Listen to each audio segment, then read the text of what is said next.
We are certainly glad you're here today. It's a fun day. It's beautiful outside, and we can celebrate some awesome things that are going on. We're going to do a few songs today. Feel free to sit down and relax as we get started. I've tasted fire. I'm ready to come alive. I can't just shut it up and fake that I'm all right. I'm ready now. I'm not waiting for the afterlife.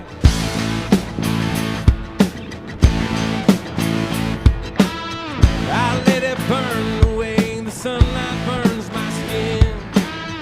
The way I feel inside, the way the day begins. I'm ready now. I'm not waiting for the other side. I'm ready now. I'm ready now. 'Cause every day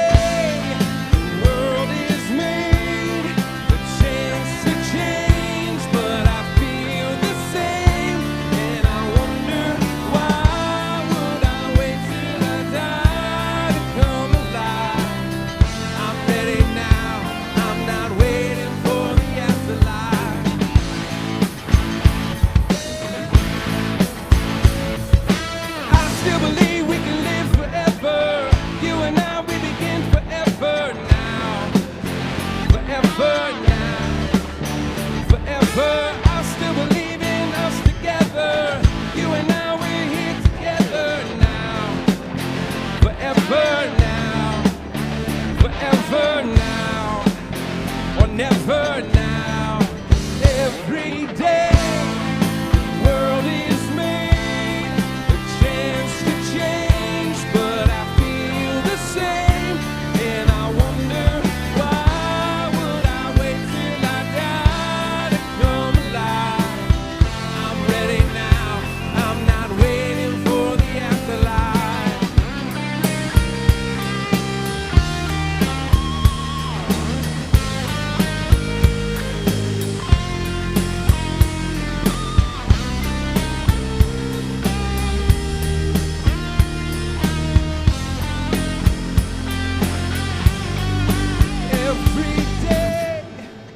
Choice is made.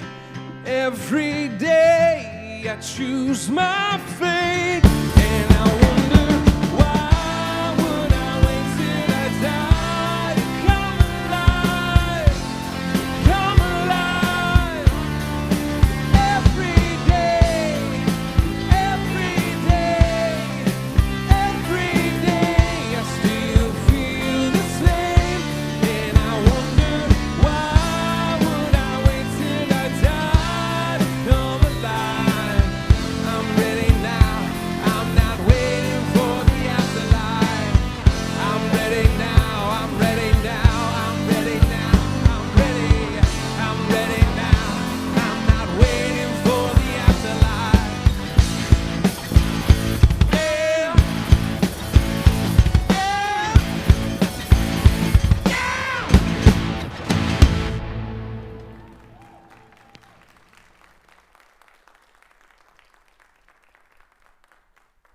Welcome to The Ridge. My name's Becca, and I am super glad that you are checking us out today, whether you're in the room or you're joining us online. If you're new to The Ridge, we especially wanted to say hello and let you know that you're welcome here.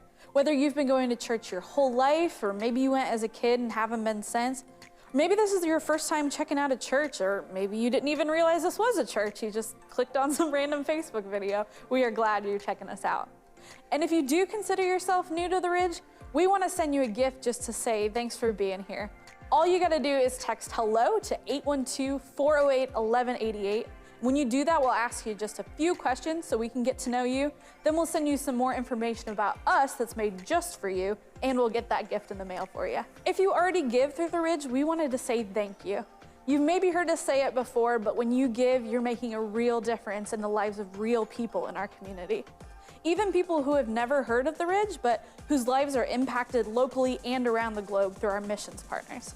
From Youth for Christ, an organization here in Columbus, to prison ministries that work to reach individuals who are incarcerated, all the way to missionaries that we support in Zambia, Nepal, Japan, and other countries overseas, you're making an impact. If you'd like to give, one way to do that is through our app. So to download it, just text Bridge Columbus app, all one word, to 77977. Once you've got it, just click Give at the bottom of the screen, or you can give on our website if you prefer. Just head to theridge.org/give. No matter how you give, really, we just want to say thank you. I'm going to turn it over to Adam, but before I do, I'd like to pray for us. God, thank you so much for the chance to gather, whether we're in the room or we're watching online, just the chance to be able to take some time to worship you, focus on you, ask questions. We're so thankful for that. Bless this time, keep our eyes focused on why we're here, and it's in your name we pray, amen. So the most chaotic time of my day is the 30 minutes right before my kids go to bed. I mean, it's pandemonium in the Johnson household. I mean, usually we're arguing about something. We're arguing about brushing teeth or baths, or no, you may not have a fourth snack before bed, or yes, you have to wear pajamas, or stop hitting each other, or still, you may not have the fourth snack before bed. That's a big one in our house. And we try, kind of in the midst of the chaos, in the midst of the pandemonium, in the midst of all this other stuff, to kind of calm everybody down, to sit down, and to read maybe a story together. Stories like David and Goliath. Stories like Shadrach, Meshach, and Abednego in the fiery furnace. We talked about that last week. And the thing we're going to talk about today, the story of Daniel and the lion's den, is definitely a story that I've read with my kids. And sometimes when I'm reading the Bible with my kiddos, I realize it's kind of intense a little bit. Like, there's a moment that they don't know what's going to happen. And it's kind of fairy tale-like, especially Daniel and the lion's den. It's one of the most famous stories in the Bible, and it does come across a little bit like a kiddie story, you know, good versus bad, right versus wrong. And this is the picture out of one of my picture Bibles from our house. Check this out. This is a picture from one. He looks okay. Little cute little kitty there. Like, he looks pretty comfortable. I mean, I don't know, how old do you say he is there? I mean, he's got a little bit of scruff. Maybe he's trying a little hard, like at 20 years old or something. I don't know. Maybe something kind of like that. He looks like a kid. The lions look really cute. It's kind of like a fairy tale. It feels cartoony a little bit. But this story is anything but a fairy tale. How old do you think that Daniel is during the story in the Bible? Judging by this picture, strapping young lad, maybe he came into it, he's a late bloomer, maybe he's 30. Nope, he's 80 years old in the story in the Bible. And the lions in this story aren't like Lion King lions, okay? There's no like, da, Sibanya. That's not happening at all in this story, okay? These lions are trained to be aggressive. They're trained to be lethal. It's kind of the real circle of life, not like the little kitties we might talk about at home. And the last couple of weeks, we've been talking about this king named Nebuchadnezzar. Nebuchadnezzar is a bad dude. But we're actually going to fast forward just a little bit, and we're going to talk about a different king that Daniel served under. This king is named King Darius.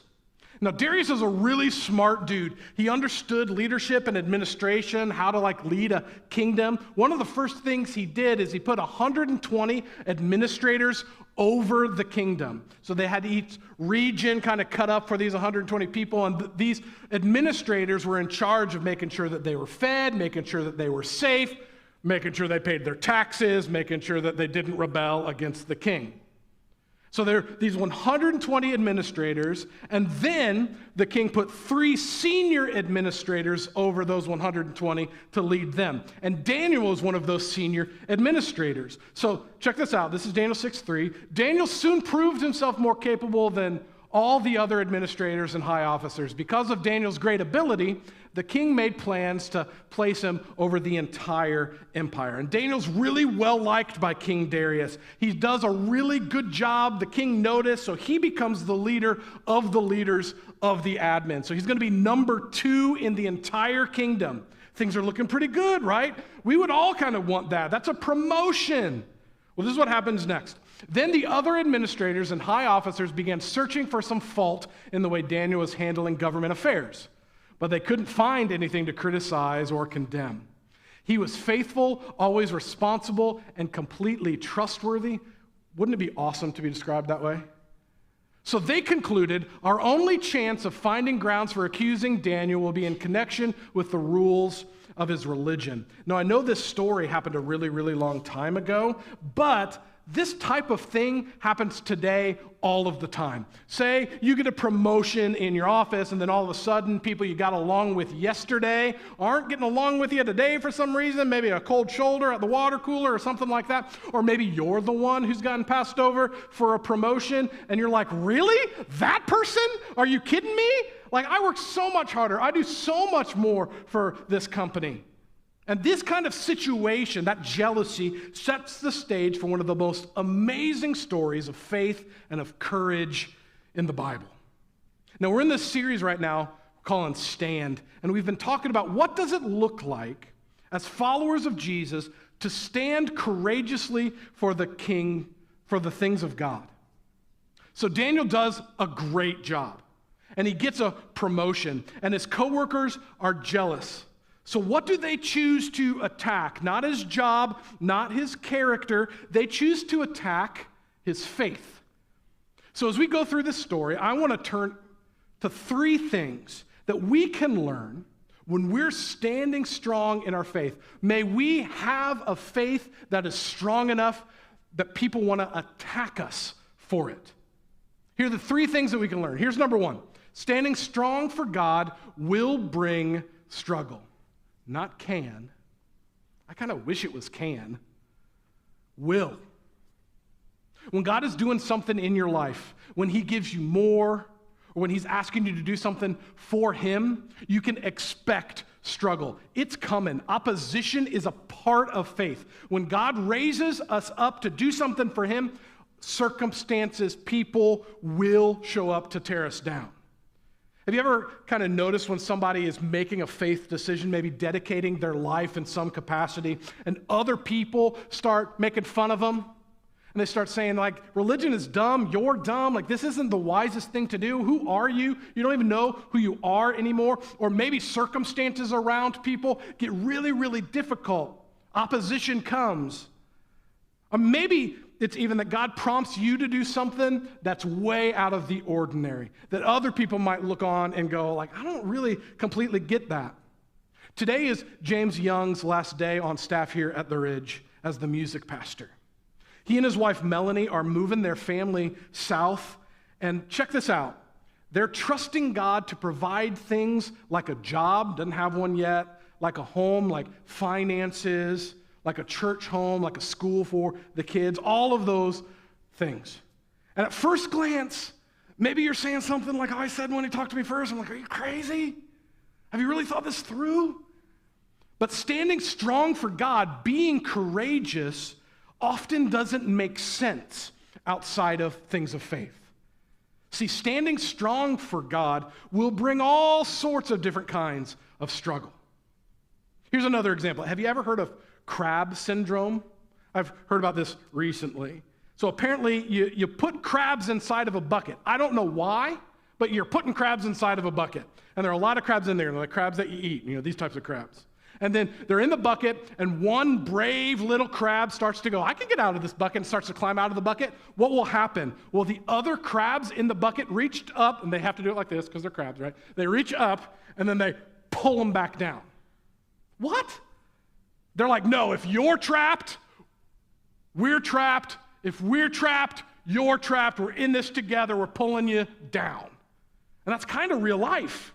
That's kind of what happens in our life sometimes when things are going well and we go, hey, we're standing for God, we're doing what we think we should do, and then things get really hard. And we need to stop and we need to address something right here. This is really important because sometimes we falsely believe, myself included. This is what we think. We think, hey, if I'm serving God, then I shouldn't have to struggle. That I shouldn't have opposition. He doesn't care for me if that's the case. If I'm trying to do what God wants me to do, I shouldn't have anything standing against me. And I get this, I do this, maybe you do too. And we look around and we look at kind of what God is asking us to do and he's raising us up and we think in our head, this should be easy, it could be completely safe, it should be completely comfortable. And that's just not the case. See, this isn't a fairy tale. Daniel of the Lion's Den isn't a fairy tale. Daniel's not safe. Daniel's not comfortable It is not easy for Daniel at all. If you're never outside of your comfort zone, you're likely not standing strong for God. If you're not ready and willing and able to face opposition as you follow Jesus, maybe you're not ready to be used by God. And I know that that's really hard. I'm saying it to myself as much as I'm saying it to you. Opposition follows obedience. It's a part of it. See, this is actually a spiritual thing. See, whenever we're standing strong for God, we're trying to do our best to move the kingdom forward, to do something because God asks us to, we can expect spiritual resistance. And yeah, I'm talking about Satan. I'm talking about the devil. And I know that that sounds kind of weird, but listen, if we think that the good things in the spiritual world are true, that Jesus is true, and that heaven is true, it probably would do us well to think about the other side of that, the dark side of that. And sometimes the devil, I think, is working in our circumstances, works through other people, even well-meaning people, to oppose the things of God. Standing strong for God will, not can, not might, will bring struggle. So Daniel's there, he's standing strong, and people immediately oppose him. Check this out. So the administrators and high officers went to the king and said, "Long live King Darius." And then they decided to butter him up. They're like, "Hey, King Darius, you're so great. You're so great. I don't know off the top of my head, maybe you're godlike." Speaking of godlike, thanks for bringing that up, King Darius. You know what you should do? Give orders for the next 30 days. Any person who prays to anything or anyone other than you, your majesty, because you're so great, anybody who prays to anything other than you will be thrown into the den of lions, and maybe you should issue it and sign it as a law so it can't be changed no matter what you're going to do. And Darius is like, I am pretty great. Like, that's awesome. Okay, pray to me. I'm God among men. If anybody prays to anything other than me for the next 30 days, we're going to throw them into the lion's den, and they're, catnip? No, not kitty litter. That's not the right thing. I don't know. I don't have cats. So, that's what Darius did. And Daniel hears about it. And Daniel has a big problem. And it's a bigger problem than just people being jealous. See, Daniel knew King Darius wasn't God. He just knows that that's not true. And so he's going, I pray to the real God, I follow the real God, and people know that I do that, and this law gets passed, and Daniel has a choice to make. And on the one hand, he could have just not prayed for 30 days. Maybe that's what some of us would have decided to do. Like, joke's on them, I'm just not going to do it. Or on the other hand, Daniel could have faked it. Like, he could have been praying silently, bow his head and close his eyes. And they're like, gotcha! And you're like, I was just resting my eyes. Like, we don't really know exactly how they were going to hope to catch him. But we did know that he did this the same way all the time, every day. And that's what he decided to do. I'm going to pray publicly, not because I'm taking a stand or anything like that, even though he is standing strong. That's just what he had already decided to do. What would you do if you're in a situation, you found out that there was a law passed today that anybody who prayed to God would be killed? Would you be concerned? Would it actually change anything in your life?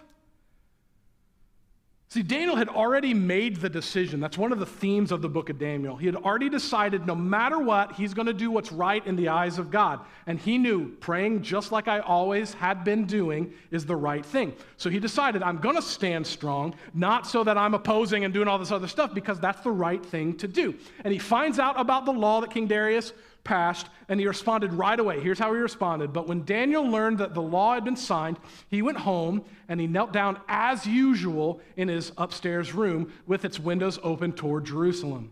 He prayed 3 times a day, just as he had always done, giving thanks to his God. So he immediately went home, and what did he do? He immediately went home and he broke the law.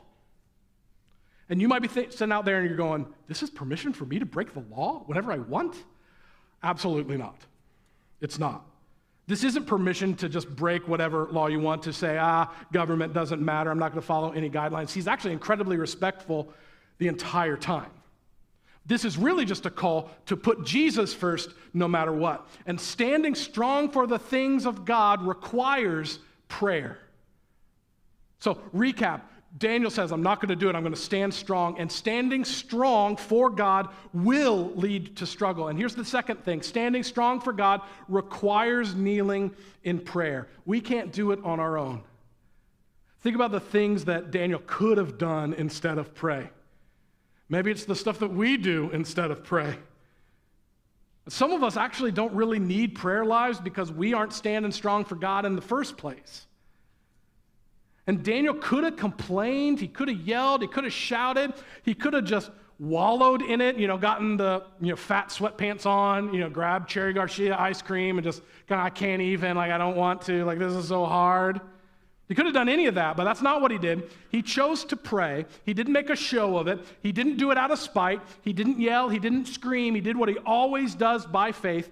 He decided to kneel in prayer. And I want to point out to you something. This is really important, I think, in this story. Posture matters in our life. Posture matters. And when you kneel, it is incredibly important. See, kneeling before God is a posture of humility. It's a posture of vulnerability. It's not a way that you can protect yourself. If one of you decided to come up and to hit me in the face right now, there's not a whole lot that I can do about it. Please don't. But when you're kneeling in prayer, this is this amazing reminder that life does knock you down. And you do get down in the dust. And it is hard. And it is dirty. And it's not a fairy tale. Daniel in the lion's den isn't a fairy tale. Your life isn't either. My life isn't either. And that is so hard. And Moana's not singing in the background of this one. And so this reminder when we kneel and when we pray, look, it's not in our power to stand. That's not the point of this story. Daniel isn't just amazing and he can just figure it all out and we can't compare ourselves to him. No, he kneels and he says, God, I desperately need your help. That's the first thing that he did. It's not in my power, it's in yours. See, Daniel was kneeling before God so God could help him stand, not so he could stand on his own. See, life brings opposition.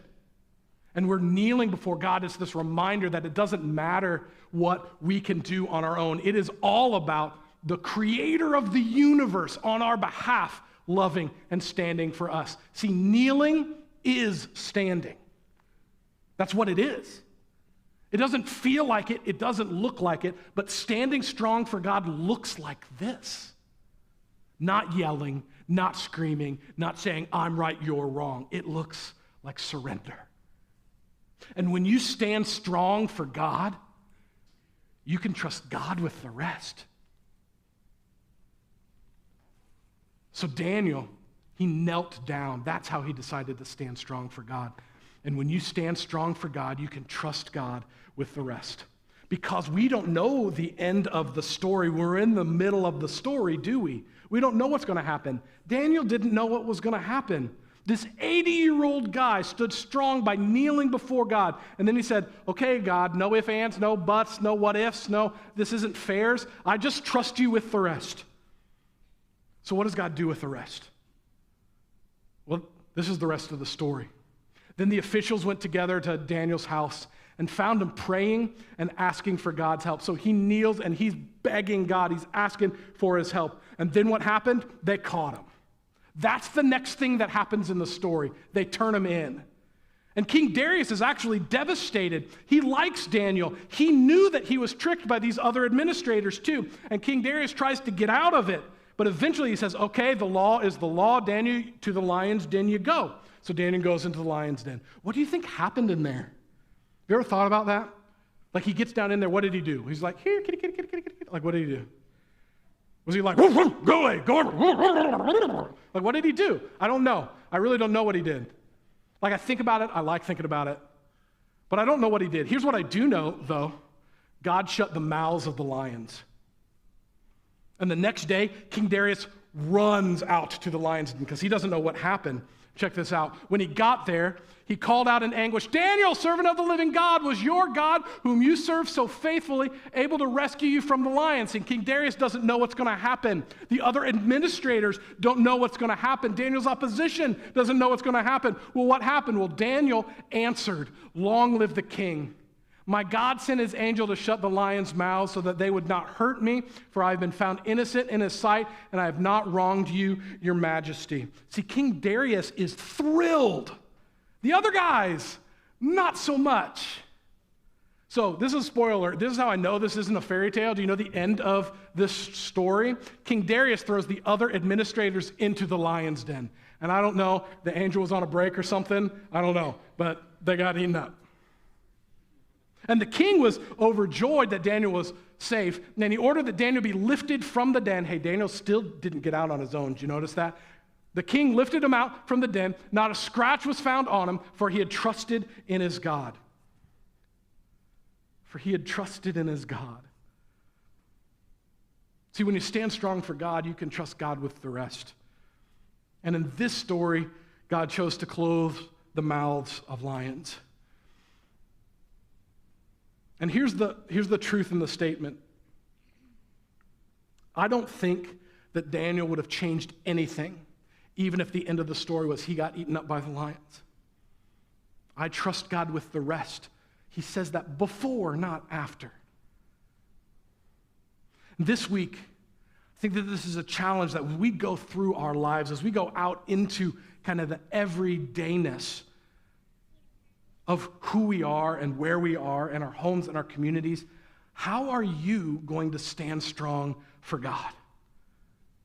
What does that look like in your life?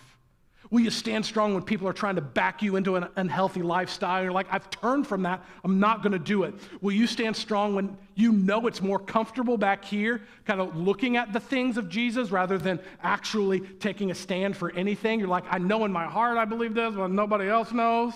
Will you stand strong when things seem to be getting worse and worse and worse, and you don't have anywhere to turn and you don't know what to do, and you're just crying out to God, you're begging, you're kneeling, and you're tempted to give up, and you don't know how to turn to him because I trust God with the rest is the only thing that you have? How are you going to stand strong for God this week?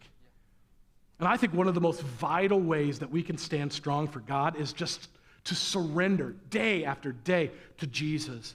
This is one of the biggest reasons I think I can trust God with the rest. See, Jesus died on the cross for where we fall short. That's not a fairy tale. It's real. And we don't have to fear what happens at the end of the story because we actually know the end of the story. How cool is that? Daniel didn't know the end of the story, but we can place our trust in Jesus, allowing us to face opposition to whatever may come, because God is going to show up in our story no matter what, and the opposition has already lost, and Jesus has already won. See, remember, standing strong for God will bring struggle.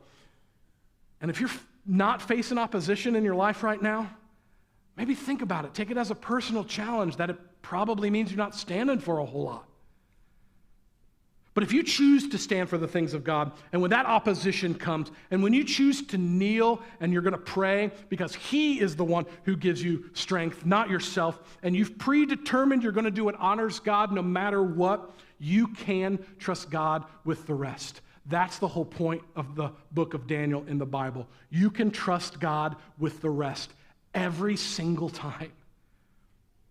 And stories of people standing strong for God are inspiring to me. That's why we read it to our kids. See, they help us understand that God will show up. And when we look around in our lives today and we see people who are willing to step out in faith, courageously doing what is right, even when it's hard or even when it's unknown, that they're going to stand strong no matter what, that's inspiring too. So I would like for you to hear a story from someone I count as a dear friend, one about standing strong for the things of God. I certainly never expected to be here in this stage of life. I've been around the Ridge and Berean for 23 years and volunteered for a lot of years before I even started becoming part of the staff, and then now have been on staff for 7 years full-time and have really enjoyed our time at the church, and our family has a lot of really great connections that honestly never thought we would ever leave. But we are following God and his plan for us, even though we don't exactly know what that is right now. But to think about where we were then and where we are now is really exciting. A a lot of volunteers, a lot of people have plugged in throughout those years to make an impact on people's lives. What has really been important for me is the opportunity to grow spiritually along the way as well. I remember very specifically, sermons where Jerry had talked about, Daniel in the lion's den, or, Shadrach, Meshach, and Abednego, or even, the Israelites walking across, what should be a body of water, and talking about stepping out in faith and living a life of faith. And it's been really challenging for me over the years and for our family. When I think about that, God used those moments to help me grow in my faith, and He's also helping me lead our family in that. So when I think about trying to provide for my family, needing to continue on with some type of health insurance, where will my kids go to school? Will we still get to do anything that we enjoy, like fishing and camping and those kind of things? I feel like I've got a pretty big checklist for God to work through. And along the way, I've prayed very specifically, my wife and I both have, for peace.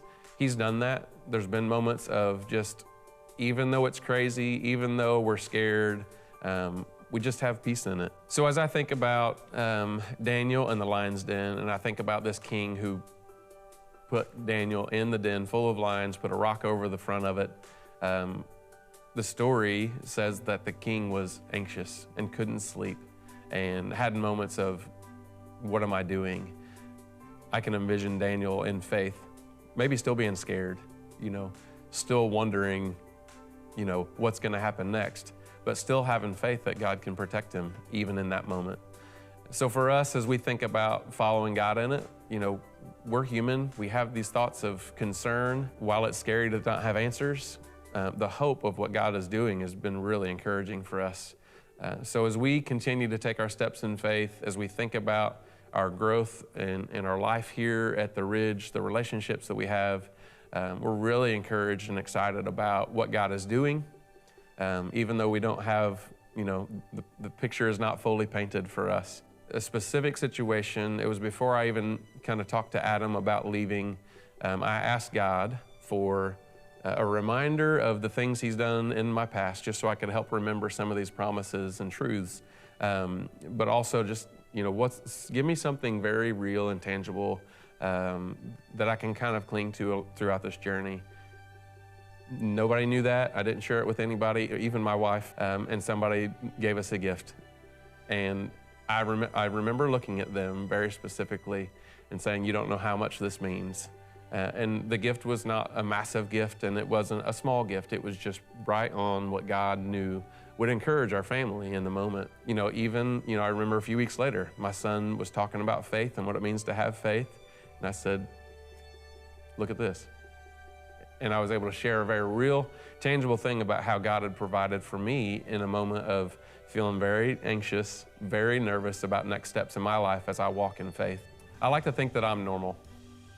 I would much rather have quit a job with one landed already. I would much rather know the community where we're going to move before I quit my job or sell my house.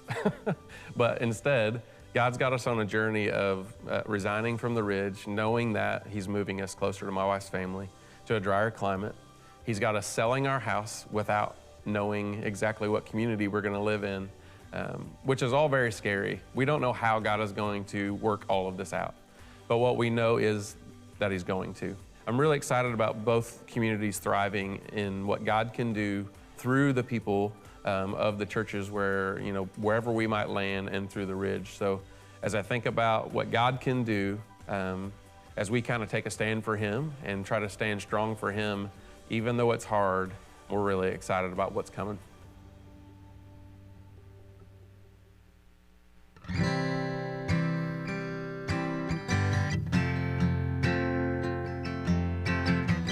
We're going to take some time to sing a few songs.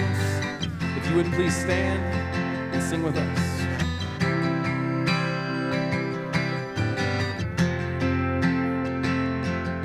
When darkness tries to roll